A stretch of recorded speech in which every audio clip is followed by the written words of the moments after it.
حج کا جو ٹائم اور دن مہینے مقرر ہیں، جو تاریخیں مقرر ہیں، انہی تاریخوں میں حج ہو سکے گا۔ یہ 5 شرطیں ہیں، ان دنوں میں جائے گا، مسلمان ہو، بالغ عاقل ہو، آزاد ہو، اور اس کے پاس وہاں تک جانے اور حج کا ادا کرنے کی استطاعت ہو، تو ان شرطوں کے ساتھ آپ کے اوپر حج فرض ہوتا ہے۔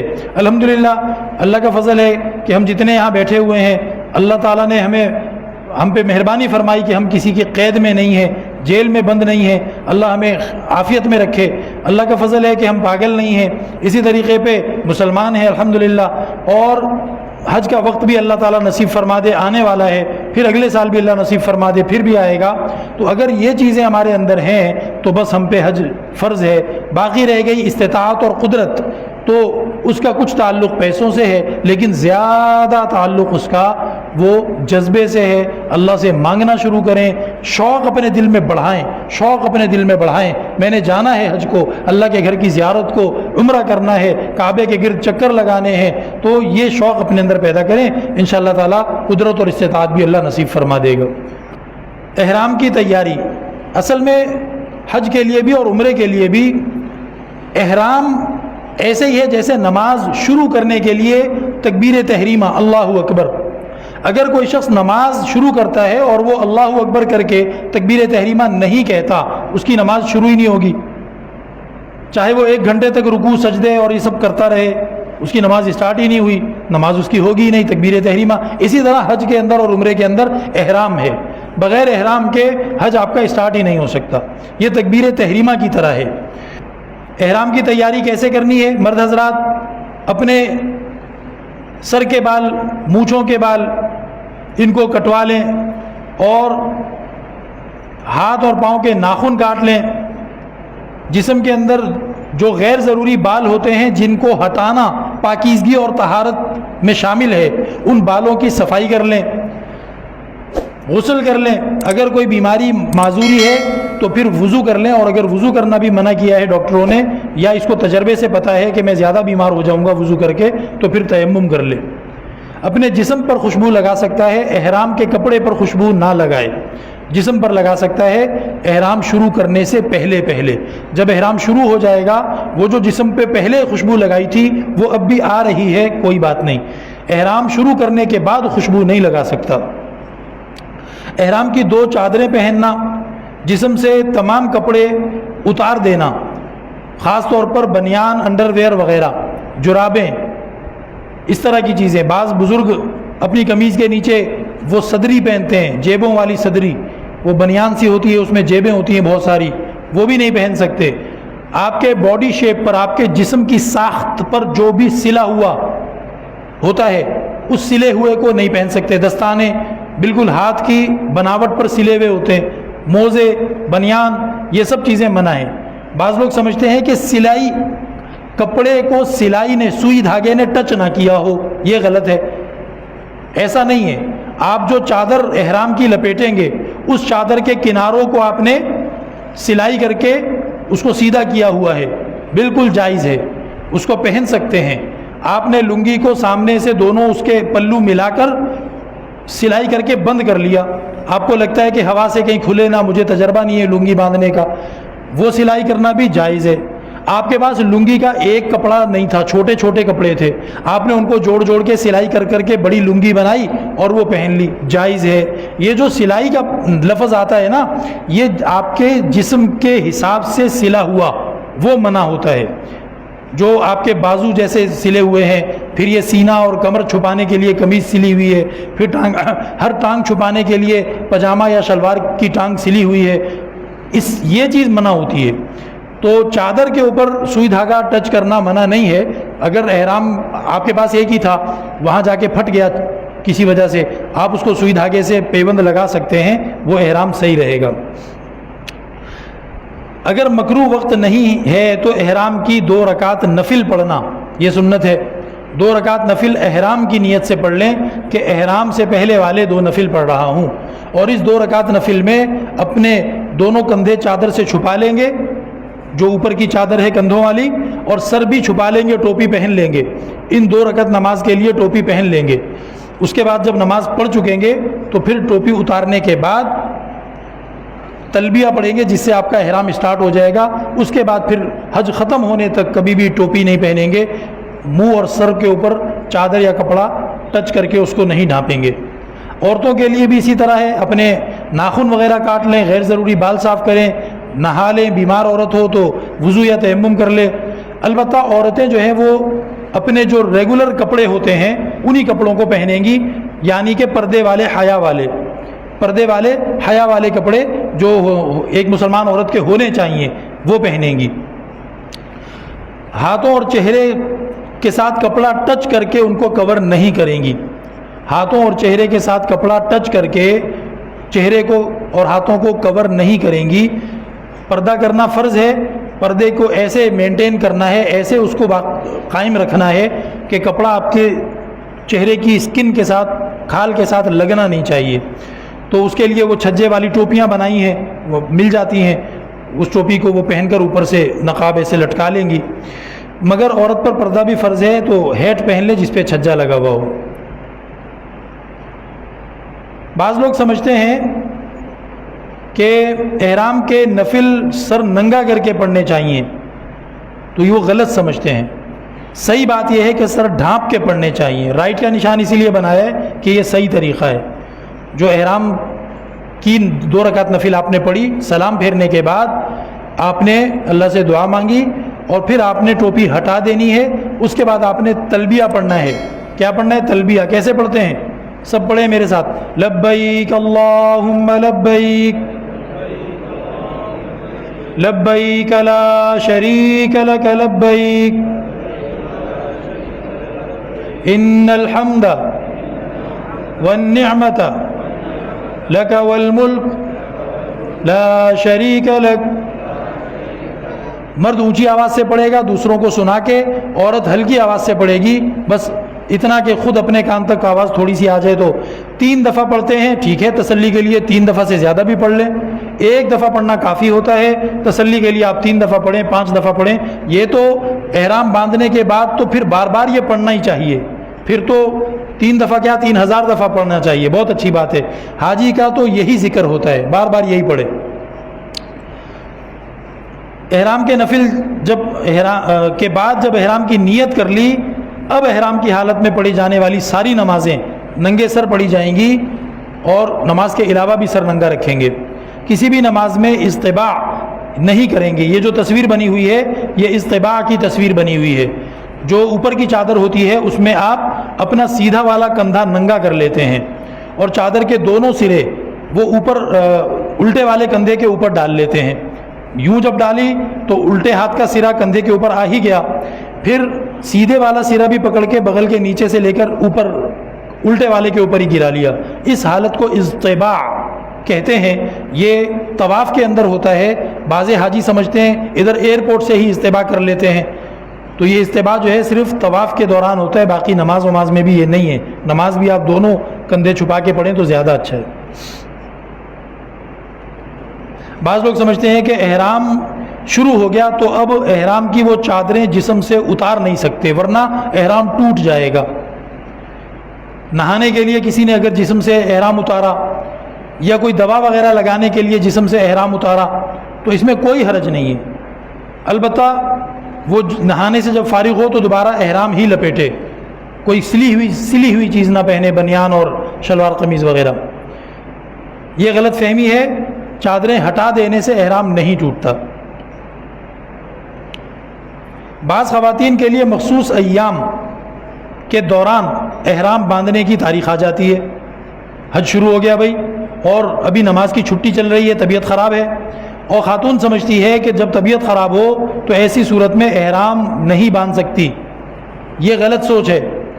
ایسی حالت میں بھی احرام باندھ سکتی ہے. ہاں, جو نفل نماز پڑھنا سنت تھی احرام سے پہلے وہ یہ نہیں پڑھے گی کیونکہ اس کو نماز کی اجازت نہیں ہے. احرام کے باقی سب کام کرے گی. اگر نہانا اس کو منع نہیں ہے تو پھر نہائے گی, اور یہ نہانا پاک ہونے کے لیے نہیں ہوگا, یہ نہانا صفائی کے لیے ہوگا تاکہ جب حج کے لیے نکلیں تو دوسرے مسافروں کو اور حاجی عورتوں کو بدبو وغیرہ سے تکلیف نہ ہو. عورت کو مخصوص ایام میں حج کے سارے کام کرنے جائز ہیں. حج کے سارے کام کرنے جائز ہیں، صرف طواف کرنا منع ہے کیونکہ وہ مسجد کے اندر ہوتا ہے، اور نماز پڑھنی منع ہے۔ اگر احرام سے پہلے حیض آ جائے تو غسل کر کے احرام باندھے اور سارے کام کرے، البتہ طواف اور سعی نہ کرے، یہ دو کام مسجد کے اندر کرنے کے ہوتے ہیں تو یہ منع ہے، باقی سارے کام کرے گی۔ یہاں پر ایک بات میں اور بھی عرض کر دوں کہ حج اور عمرہ جو ہے یہ بڑی آسان چیزیں ہیں۔ دیکھیں اس سے آپ سمجھیں، عورت کو قرآن پڑھنا منع ہوتا ہے، عورت کو نماز پڑھنا منع ہوتا ہے، جی اس کے باوجود وہ حج کر رہی ہے، اس کے باوجود وہ حج کر رہی ہے۔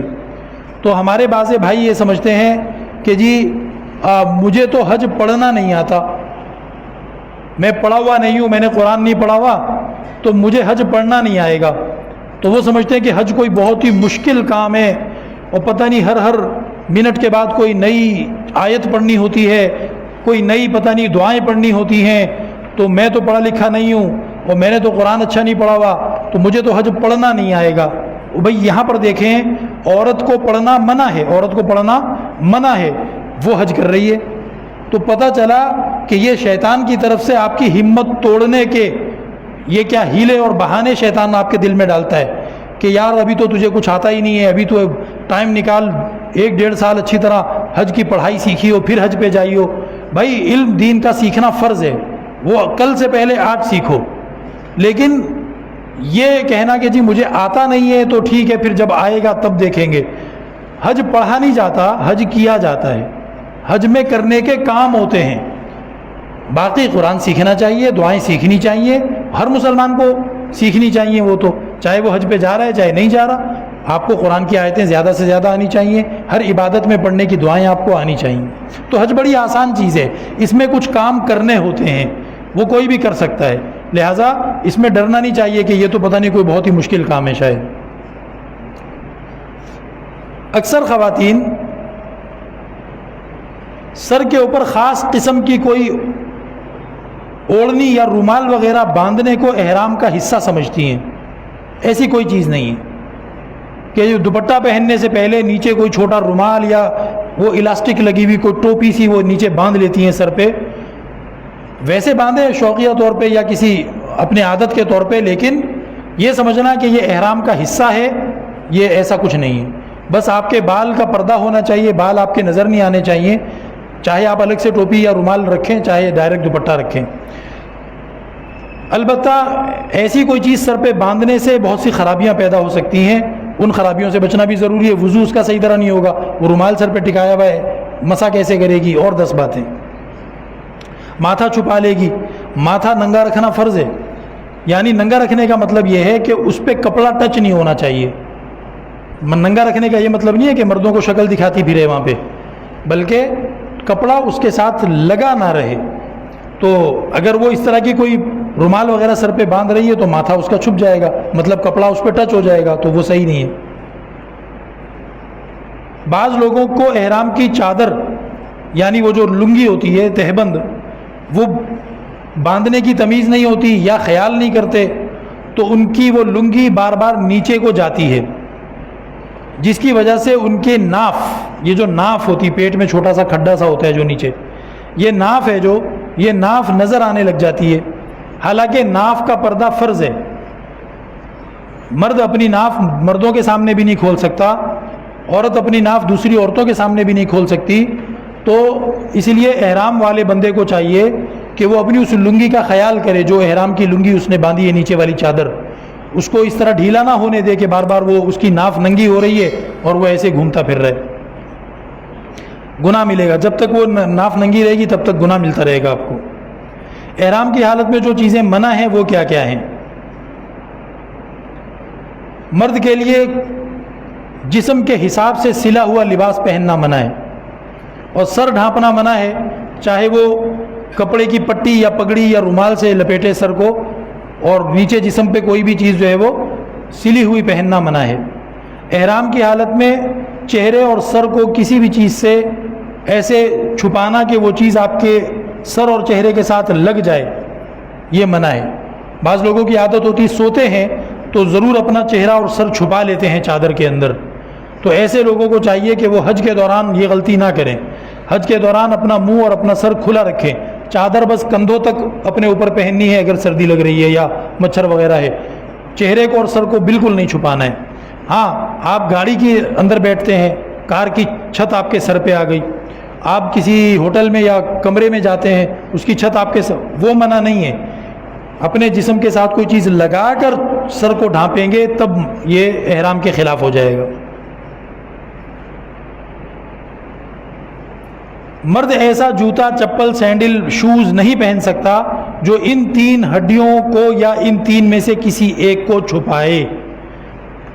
ٹخنے کی دونوں طرف کی ہڈیاں, اس کو ایک گنے, یہ ایک ہڈی ہے, اور اسی کی سیدھ میں پیچھے جو نرم پٹھا, نرم ہڈی ہوتی ہے ایڑی کے اوپر, ٹخنے کی سیدھ میں, یہ 2 ہو گئی.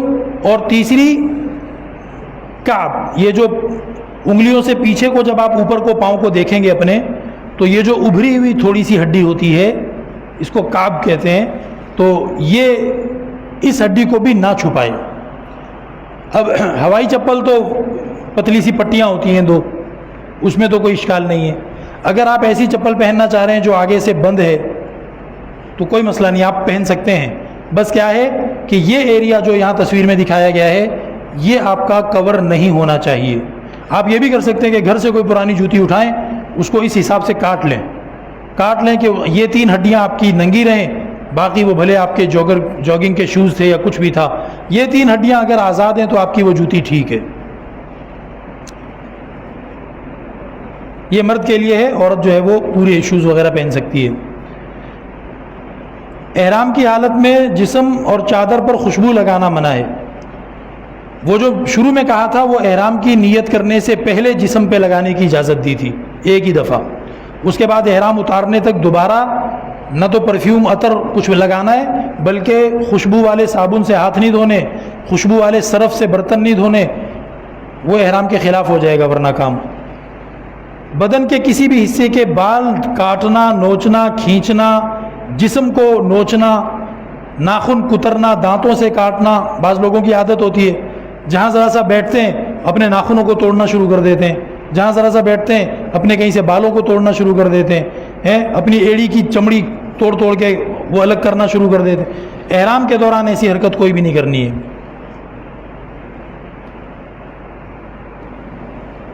خوشبودار کپڑا, خوشبودار ٹیشو پیپر, صابن, شیمپو منع ہے. حاجی ادھر سے احرام باندھ کے نکلتا ہے, جہاز کے واش روم میں جا کر ادھر خوشبو والے صابنوں سے ہاتھ دھو لیتا ہے, احرام کی خلاف ورزی کر لی, ابھی وہاں پہنچا بھی نہیں, پھر بعد میں پریشان ہوتا ہے کہ کتنا صدقہ دوں, دم لازم آ گیا کہ نہیں آ گیا. ازدواجی تعلقات حرام ہوتے ہیں. میاں بیوی ایک ساتھ گئے ہوئے عمرہ کرنے یا حج کرنے, یا ابھی نکلے نہیں ہیں, صرف احرام باندھا ہے ابھی, تو ان کے لیے منع ہے آپس کے تعلقات جو خاص ہوتے ہیں, بلکہ ایسی باتیں کرنا بھی منع ہے جو باتیں ان تعلقات کی طرف توجہ دلانے والی ہوں, تو وہ باتیں بھی آپس میں کرنا منع ہوتا ہے. کسی بھی جانور کا شکار کرنا منع ہے سوا ان جانوروں کے جو آپ کے اوپر اٹیک کر دیتے ہیں, جیسے بچھو ہے اور پاگل کتا ہے, اس طرح کے کچھ جانوروں کے نام حدیث میں بھی آتے ہیں. اور اپنے کپڑوں کے اندر جو جوئیں پڑ گئی ہیں کسی کے یا جسم میں یا سر میں, تو ان جوؤں کو بھی نکال کے مارنا حرام ہے. ماریں گے نہیں, نکال کے پھینک دیں, ماریں گے نہیں ان کو. اسی لیے کہا تھا کہ احرام باندھنے سے پہلے اپنے آپ کو اچھی طرح صاف کر لو, جوئیں وغیرہ نہیں ہونی چاہیے. اب آپ نے یہ ساری چیزوں کا خیال کرتے ہوئے 2 رکعت نفل پڑھ لی چادریں پہننے کے بعد.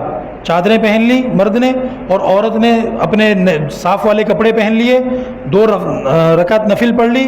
اس کے بعد عمرے کی نیت کرتے ہوئے یوں کہے گا, اللہم انی ارید العمرہ فیسرہا لی وتقبلہا منی.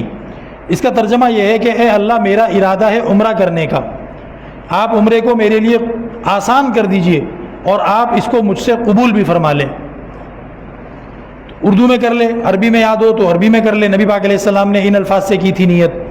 اگر آپ کو یہ یاد نہیں رہتی, بری بات ہے, کیوں یاد نہیں رہتی, یاد کریں بھائی, چھوٹی چھوٹی دعائیں ہیں, یہ جان چھڑانے کا بڑا آسان طریقہ ہے. جی وہ ہمیں یاد نہیں ہے, میں نے پہلے بھی کئی دفعہ یہ بات سنائی ہے, اور میں نے کئی جگہ اس کو دوبارہ تجربہ بھی کیا. اچھے خاصے بالغ افراد, ان سے میں نے کہا کہ تم جنازے میں کیا پڑھتے ہو؟ انہوں نے کہا کہ جی ثنا پڑھتے ہیں, اللہ اکبر کے بعد درود پڑھتے ہیں, اللہ اکبر کے بعد قل هو اللہ احد پڑھ لیتے ہیں. کتنے سال سے؟ اب جو جتنے سال کا ہے اتنے سال سے، جو 40 سال عمر کا ہے، جو 50 سال عمر کا ہے، جو 25 سال عمر کا ہے۔ میں تو ایسے ہی کرتا ہوں، دادا کے جنازے میں بھی یہی کیا، ماں کے جنازے میں بھی یہی کیا، سب میں یہی کیا۔ بھائی کیوں کرتے ہو؟ وہ ایک جنازے میں کھڑے تھے تو مولانا صاحب نے کہا تھا جس کو نہیں آتی وہ یہ پڑھ لے، تو مولانا صاحب نے لائسنس دے دیا آپ کو کہ ساری زندگی اب سیکھنا کبھی نہیں اور بھائی یہی پڑھتے رہنا، تو یہ تو غلط بات ہے نا بھائی۔ تو چیزوں کو سیکھنا چاہیے، یہ کوئی عذر نہیں ہے کہ مجھے آتی نہیں ہے، مسلمان ہیں، مسلمان کے ذمے ہوتی ہیں یہ چیزیں۔ بہرحال اردو میں نے ترجمہ بتا دیا۔ اے اللہ میرا ارادہ ہے عمرہ کرنے کا، اس کو آسان فرما اور قبول فرما۔ عمرے کی ترکیب اس لیے بتا رہے ہیں پہلے کہ نبی پاک علیہ الصلوۃ والسلام کی تعلیمات سے ہمیں 3 طریقے پتہ چلتے ہیں۔ دور سے جانے والے کو یہ سہولت دی ہے نبی پاک علیہ السلام نے کہ وہ ایک ہی خرچے میں عمرہ بھی کر لے، حج بھی کر لے۔ پہلے عمرہ کرتے ہیں، بعد میں حج کرتے ہیں۔ وہ حج قران بھی ہوتا ہے، حج تمتع بھی ہوتا ہے، ٹائم ہوگا تو آخر میں انشاءاللہ اس پہ ہم بات کر لیں گے۔ تو اس لیے عمرے کی بھی ترکیب اس میں بتائی جا رہی ہے۔ جب آپ نے یہ کر لی نیت، اس کے بعد آپ تلبیہ پڑھیں گے۔ ایک دفعہ دوبارہ پڑھ لیتے ہیں، اللہ ہمیں حج پہ بلائے۔ لبیک اللہم لبیک لبیک لا شریک لک لبیک ان الحمد والنعمت لک والملک لا شریک لک۔ مرد اونچی آواز سے پڑھے گا، عورت آہستہ آواز سے پڑھے گی، اور جتنی دفعہ چاہیں پڑھیں، کم سے کم ایک دفعہ پڑھنا ہے۔ پھر اس کے بعد اپنے لیے اپنی زبان میں دعائیں مانگے اللہ سے۔ اب آپ جہاز میں بیٹھ گئے اور آپ جا رہے ہیں، تو وہ مقامات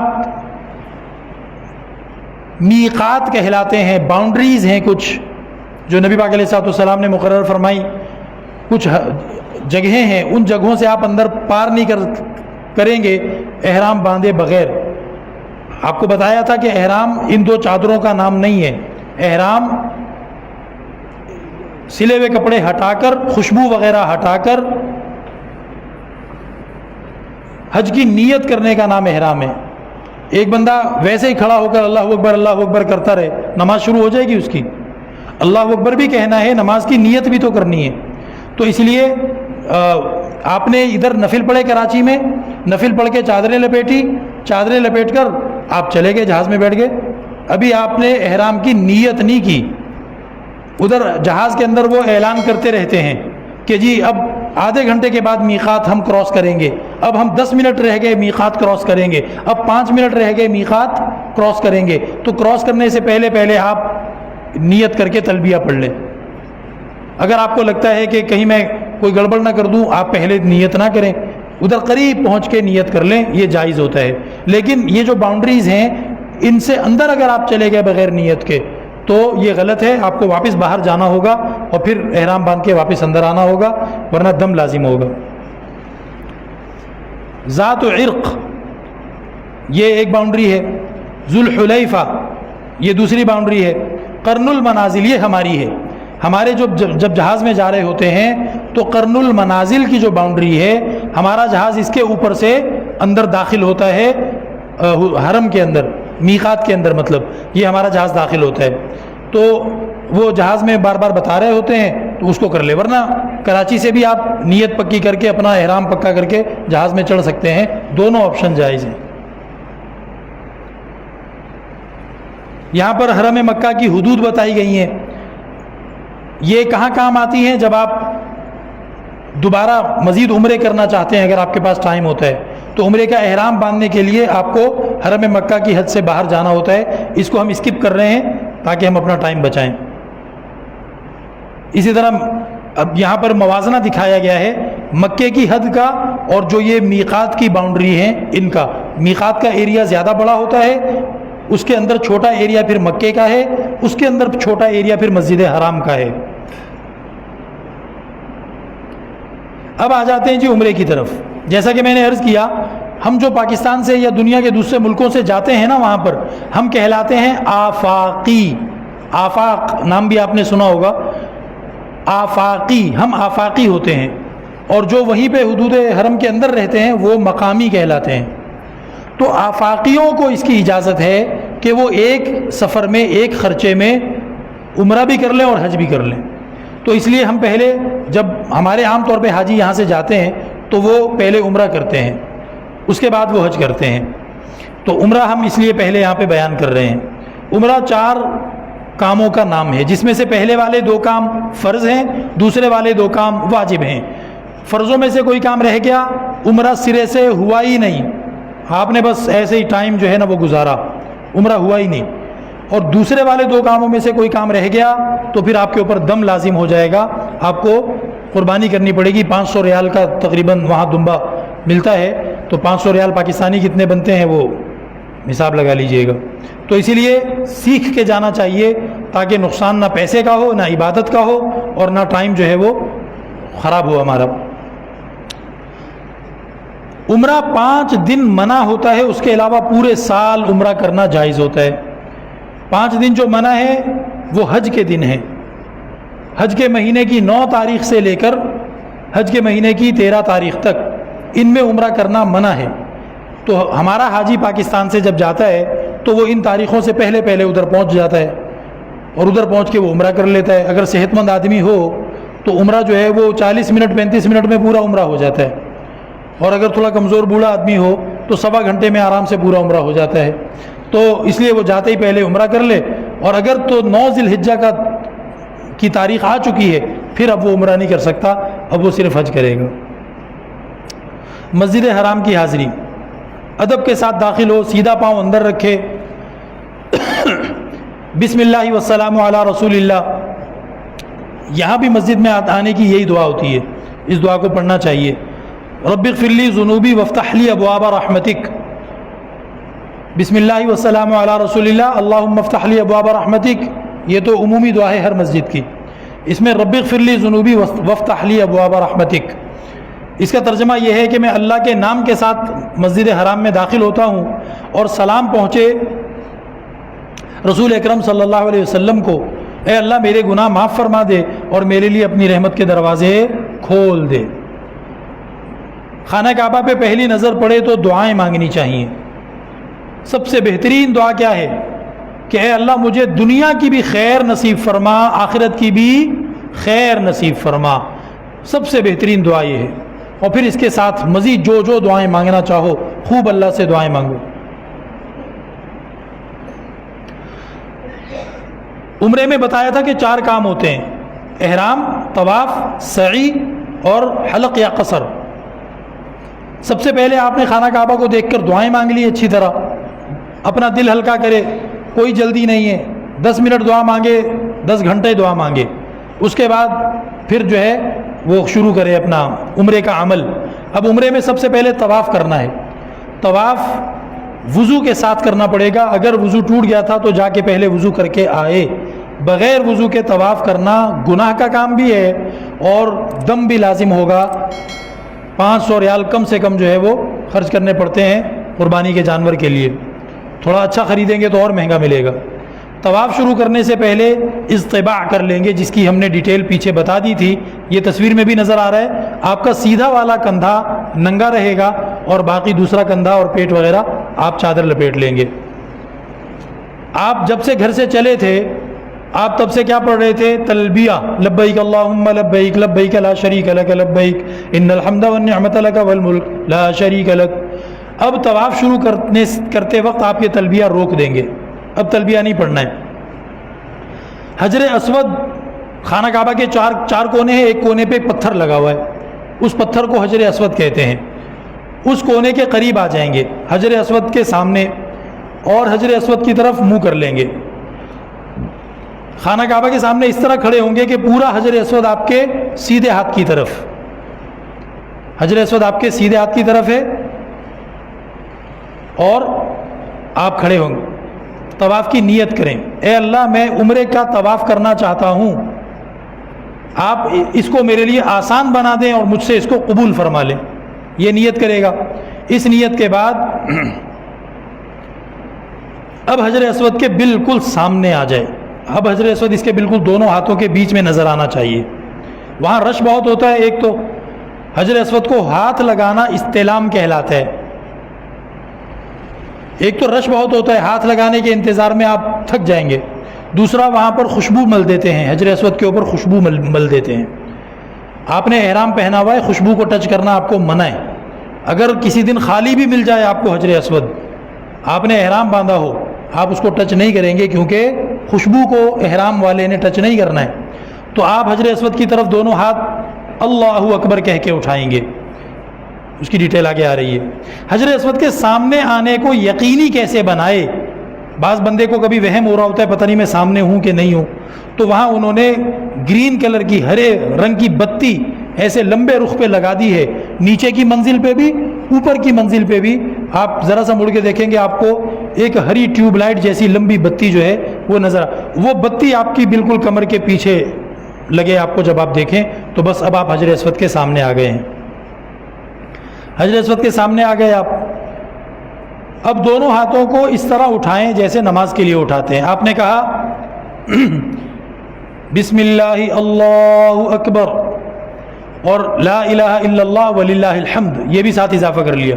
اللہ اکبر کہنے کے بعد ہاتھوں کو یوں کرنا ہے جیسے اگر حجر اسود قریب ہوتا تو آپ ہاتھ حجر اسود پہ رکھتے.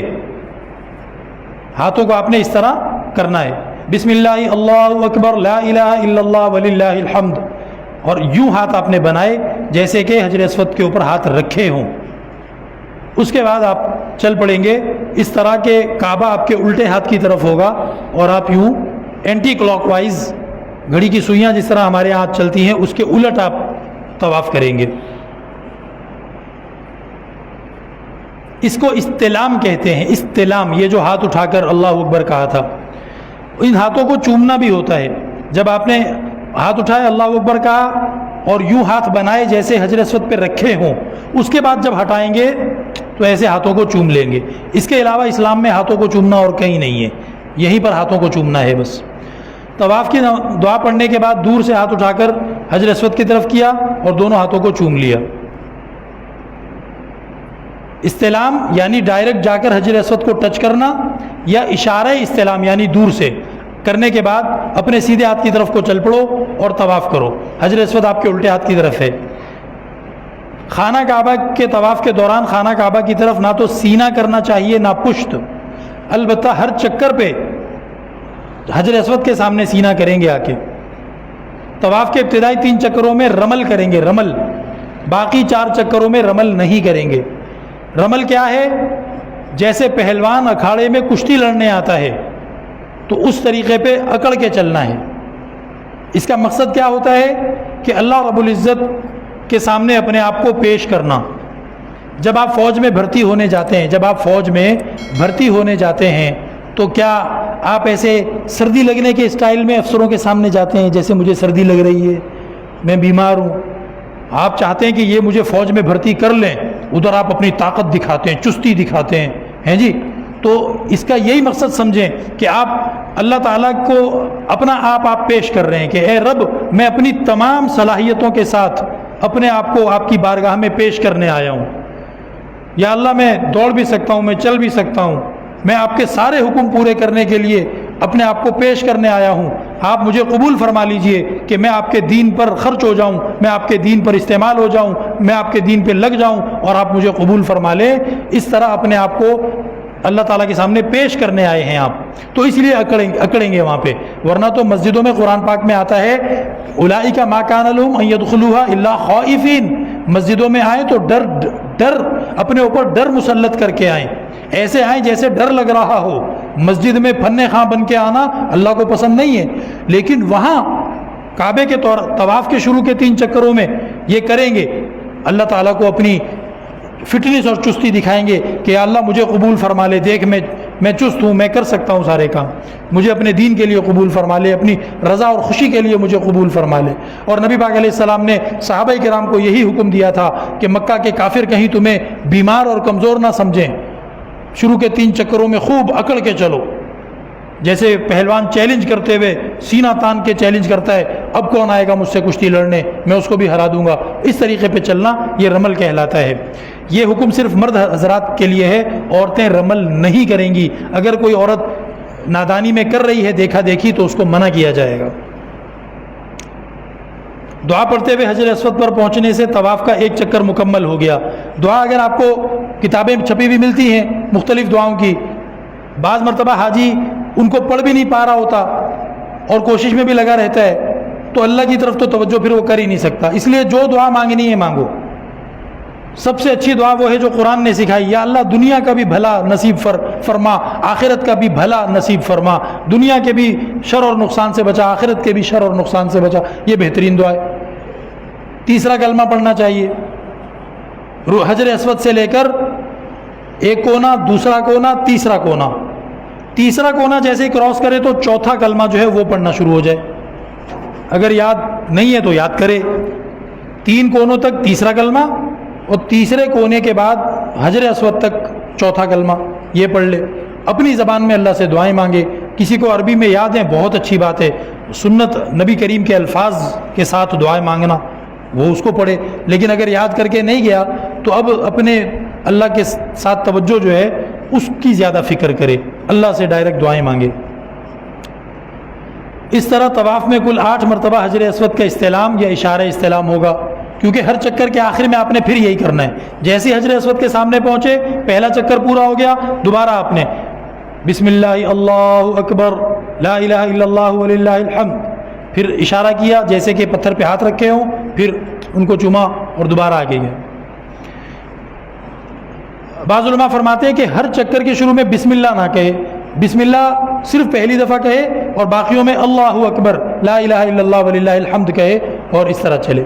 تو 8 استعلام 7 چکر یہ پورے ہو گئے آپ کے. جب طواف پورا ہو جائے تو 2 رکعت نماز طواف والی واجب ضروری یہ پڑھنی ہوتی ہے. یہ واجب نماز ہے. مقام ابراہیم کی یہاں تصویر بنی ہوئی ہے. مقام ابراہیم کے پیچھے جا کر جدھر بھی جگہ مل جائے, رش بہت ہوتا ہے, جگہ مشکل سے ملتی ہے, جہاں جگہ مل جائے وہاں پڑھ لیں. مقام ابراہیم کے پیچھے جا کر 2 رکعت واجب رکعت ہیں, 2 رکعت نماز واجب ادا کرتا ہوں طواف کی, یہ نیت کرے گا اور نماز پڑھے گا. یہ 2 رکعت نماز پڑھنے سے پہلے تسلی کر لے کہ کہیں نماز مکروہ, جس وقت میں مکروہ ہوتا ہے ادا کرنا, وہ وقت تو نہیں ہے کہیں. وہ وقت ہو تو پھر ابھی نہ پڑھے, اس وقت کے گزرنے کے بعد پڑھے. صبح صادق سے طلوع آفتاب تک مکروہ ٹائم ہوتا ہے. صبح صادق جب فجر کا ٹائم داخل ہو گیا تو 2 سنت فجر کی اور 2 فرض فجر کے, بس اس کے علاوہ نماز پڑھنا منع ہے. جب سورج نکل جائے اچھی طرح اس کے بعد پھر جائز ہوتا ہے نماز پڑھنا. زوال, حرمین میں ظہر کی اذان سے احتیاطاً 12 منٹ پہلے آپ جو ہے سمجھے کہ زوال کا ٹائم شروع ہو جاتا ہے, اس ٹائم بھی یہ طواف والے واجب نماز نہ پڑھیں. عصر کی نماز پڑھنے کے بعد مغرب کی اذان تک منع ہوتا ہے. البتہ ان اوقات میں اگر طواف کر لیا ہے تو طواف کی 2 رکعت واجب جو ہے بعد میں پڑھے. مثلا عصر کے بعد طواف کیا تو مغرب کے بعد 2 رکعت پڑھ لے. جب طواف پورا کر لے تو زمزم کا پانی جا کر پیے, اور تھوڑا لالچ کر کے ذرا اچھی طرح پیے. نبی پاک علیہ السلام نے خوب پیا تھا. اور زمزم کا پانی پیتے وقت یہ دعا مانگے, اللہم انی اسألک علما نافعا ورزقا واسعا وشفاء من کل داء. اے اللہ ایسا علم عطا فرما جس کا نفع ہو, ایسا رزق عطا فرما جو کشادہ ہو, اور ہر بیماری سے شفا عطا فرما. یہ دعائیں مانگ لے گا. طواف مکمل کرنے کے بعد اب سعی کرنی ہے. آپ نے 2 رکعت واجب طواف کے بعد والی پڑھ لی. پڑھنے کے بعد اب آپ دوبارہ حجر اسود کے سامنے آ جائیں. سعی کے لیے جانے سے پہلے حجر اسود کے سامنے آ جائیں, استعلام کریں یعنی حجر اسود کو ہاتھوں سے ٹچ کریں, یا پھر اشارہ استعلام کا کریں. احرام والے کو یہی کرنا چاہیے, کیونکہ کچھ پتہ نہیں اس پہ خوشبو لگی ہو, اور عام طور پہ لگی ہی ہوتی ہے. جب آپ احرام اتار لیں گے نا, اس کے بعد دوبارہ آئیے گا, پھر طواف کیجیے گا, پھر حجر اسود کو باقاعدہ ہونٹوں سے چومیں, اس کو ہاتھ لگائیں, پھر مسئلہ نہیں ہے. احرام کے دوران نہیں کرنا ہے.